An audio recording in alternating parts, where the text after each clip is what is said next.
Shanti, to tie things together. So we have a practice where mind disappears optimally, but yet we still live in the world and we use our mind. And how does that internal meditation practice and our being in the world and still doing our duty all come together?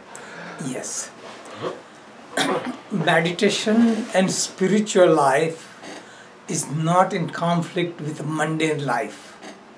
Mundane life is a means to go in spiritual direction. Life is a school. If life was not there, we cannot learn spiritual lesson. So Patanjali describes that we are Atman. Atman, using all the tool, body, mind and spirit, is called Jivatma. Atman, using all the tools, becomes Jivatma, and the world is called Jagat. So what he says, Jagat or world is made for Jivatma, for experience. There are two things can happen. Jivatma means human beings with body, senses and mind get in the world, experience pleasures of the world, in connection with the world, explore the world.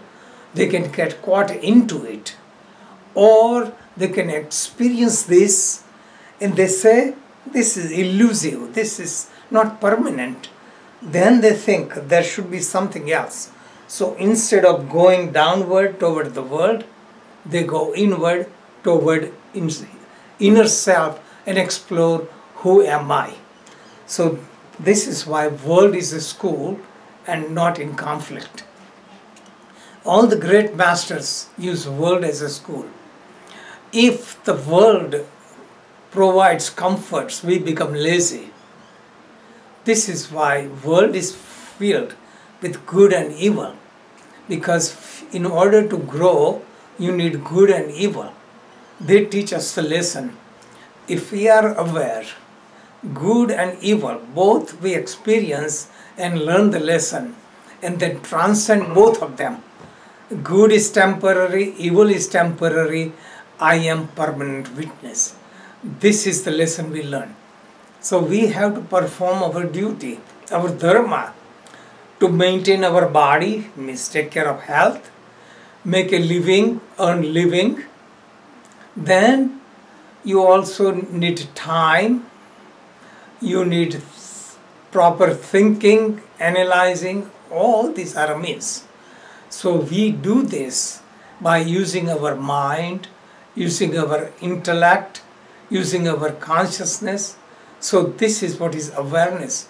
With intellect we experience the world. Pure intellect, use it properly, that takes you inward. Impure intellect gets you trapped in the world. Impure intellect means I and you, inside and outside.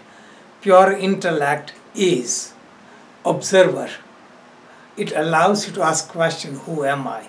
So purified intellect takes us inward. So when you experience in the world renunciation, emptiness, that is normal because it's a conditioning. So this is why we learn to be alone with ourselves, and this is why we learn more and more, we go inward. And as again I talked about in the past, is there is tug of war, there is so much attraction in the world, so much distraction of the world, and still there is a pull going inward and getting to know ourselves. So tug of war, we have to increase attraction for going inward with awareness and constant practice, and reduce attachment to the world with wisdom. So that with tug of war, when you win, you find greater joy inside and you find disgust for the world. These are all things described in the scripture, but this is simplified essence. The world is there to make us mature. The spiritual maturity brings renunciation, not by force.